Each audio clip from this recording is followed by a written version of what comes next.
The 2026 Dodge Durango is here, and it's nothing short of a statement. While most automakers are scaling back their V8s, watering down their SUVs, and going all in on soft crossovers, Dodge just doubled down. The new Durango proves there's still room for muscle in the family SUV segment. And yes, it's louder, bolder, and meaner than ever. But don't think it's just about raw power. Dodge has refined the Durango into a surprisingly well-rounded SUV, still aggressive, still unapologetically American, but now with smarter tech, a better interior, and options that cover everything from track days to family road trips. So today on Build and Burn, we're diving deep into the 2026 Durango. We'll cover the new design, engine options, performance, trims, tech, space, off-road capability, and where it fits in a market dominated by soft-roaders and hybrids. By the end of this video, you'll know whether the new Durango is the last true muscle SUV or something more. Let's start with the design. From the front, the 2026 Durango looks like it's about to punch you in the face, and we mean that in the best way possible. The grille is wide and low, flanked by slim LED headlights and massive intakes that scream performance. Dodge has carried over a lot of the Charger and Challenger design DNA, with a squared-off nose, wide body proportions, and a hood that bulges with purpose. You can get it with a functional hood scoop on higher trims, and yes, that's real airflow, not just a sticker. The overall stance is lower, wider, and more aggressive than before. Even the base models look like they're ready to race. Dodge also added more definition to the body lines. There's a new crease that runs the length of the profile, and the wheel arches are even more flared than before. It rides on 20-inch wheels standard, with optional 21s and 22s on the performance trims. Around back, the rear has a bit of Charger energy to it: thin LED taillights, a sculpted tailgate, a blackout spoiler, and quad exhausts on the high-performance variants. There's also a new full-width light bar that lights up in red, with the Dodge script right in the center. And here's the kicker: Dodge didn't just update the look, so they redesigned the entire platform. The 2026 Durango now rides on a modified version of Stellantis STLA large architecture. That means it's more rigid, more refined, and can support electrified powertrains without compromising on performance. Let's talk about engines. Dodge is offering multiple options this time, and while the V8 is still available, the brand is also thinking ahead. The base engine is a 2.0-liter turbocharged inline-4 with e-torque, putting out 270 horsepower and 295 pounds-to-feet of torque. It's efficient and surprisingly quick, mated to an 8-speed automatic with rear-wheel drive standard and optional AWD. Step up, and you get the new 3.0-liter Hurricane twin-turbo inline-6. This is where things get spicy. In standard tune, it pushes 400 horsepower and 450 pounds-to-feet of torque. In the high-output version, you're looking at 510 horsepower and 475 pounds-to-feet. That's enough to launch this three-row beast from 0 to 60 in under 4.5 seconds in the right trim. And yes, it sounds mean. It doesn't have the exact roar of the old Hemi, but it has its own sharp, turbocharged bark. And yes, the Hemi is still alive, but it's now exclusive to the Durango SRT Heritage Edition. This final model year run features the legendary 6.4-liter V8 with 485 horsepower and 475 pounds-to-feet of torque. It's Dodge's farewell tour for the naturally aspirated V8 in the Durango. Beyond 2026, it's all turbo and electrified. Speaking of which, Dodge is teasing a plug-in hybrid Durango forks coming late in the model year.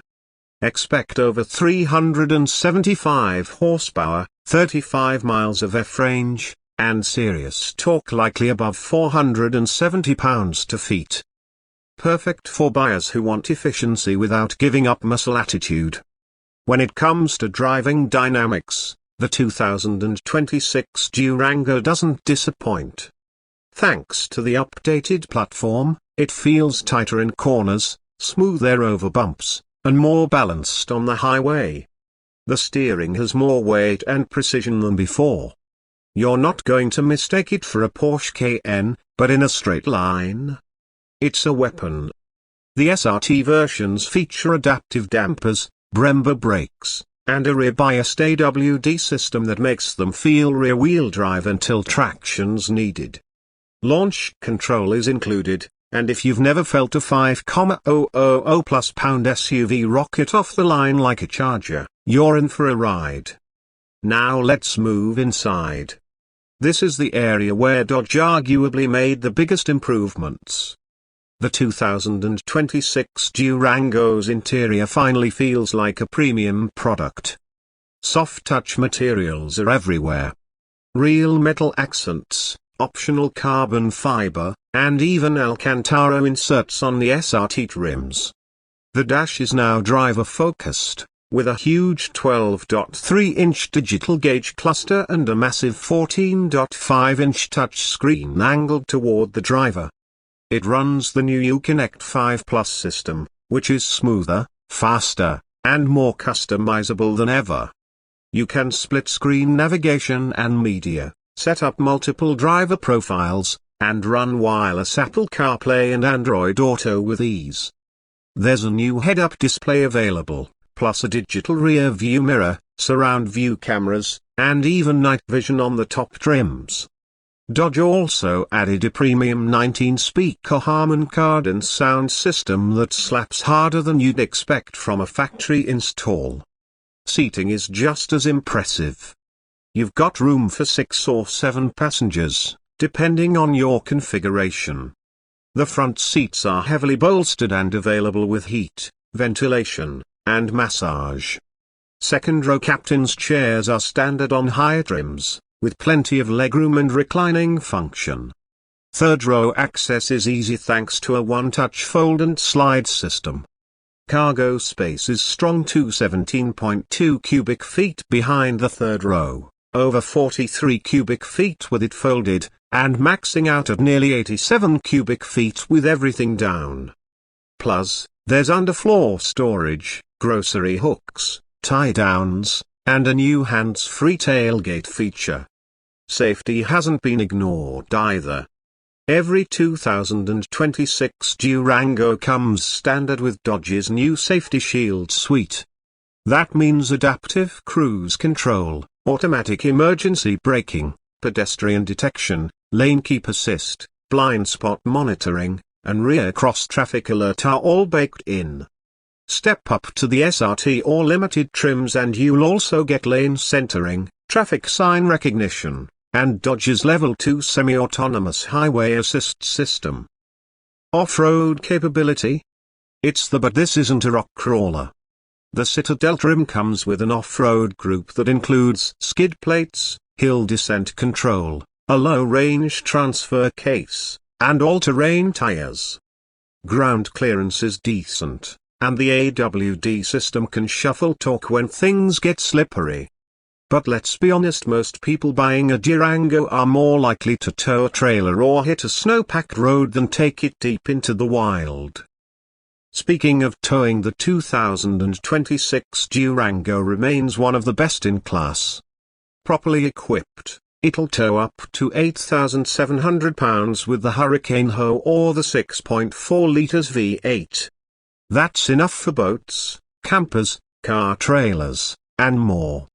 Even the base turbo 4-cylinder can tow up to 5,200 pounds, which covers a lot of weekend warriors. Trims? There's a lot to choose from. The lineup starts with the base SXT, followed by GT, RT, Citadel, and the high-performance SRT. Dodge also offers a limited-run SRT Heritage Edition as a nod to the outgoing Hemi era. Each trim has its own styling cues, wheel options, and tech packages, so you can really spec your Durango to fit your lifestyle. Let's talk pricing. The base SXT starts at around $41,000, not bad for a 3-row SUV with solid performance. The GT starts near $46,000, the RT at $51,000, Citadel at $54,000, and the SRT climbs above $65,000. The SRT Heritage Edition? Expect close to $75,000, depending on options. Dodge hasn't announced forks pricing yet, but early estimates place it around $58,000-$60,000. So who's the 2026 Durango really for? It's not just for muscle car fans with families anymore. It's for anyone who wants an SUV with character, something loud, fun, and unapologetically bold. You've got performance when you want it, comfort for the long haul, and enough tech and space to keep everyone happy. And while the market is flooded with soft crossovers that all kind of look the same, the Durango refuses to blend in. It's aggressive, useful, and still feels like a Dodge. Even as the brand pivots toward electrification, it's not forgetting what made it cool in the first place. That said, there are trade-offs. It's not the most efficient SUV, it's not as soft-riding as something like a Telluride, and if you live in a city, the size might be a little much. But if you're looking for something that makes a statement every time you drive it, whether you're at a car meet, towing a track car, or just picking up groceries, the Durango delivers. Let us know in the comments, would you go Hurricane Twin Turbo, V8 Heritage, or wait for the forks plug-in? Are you all about performance, or are you more interested in the family hauling side of this beast? And if you could build your perfect Durango on build and burn, what would it look like? Smash that like button if you're loving the return of real muscle SUVs. Subscribe if you want more in-depth reviews, off-road tests, and behind-the-wheel breakdowns. We'll be putting the 2026 Durango up against its rivals Explorer Street, Grand Cherokee, and maybe even a few Fs in the weeks to come.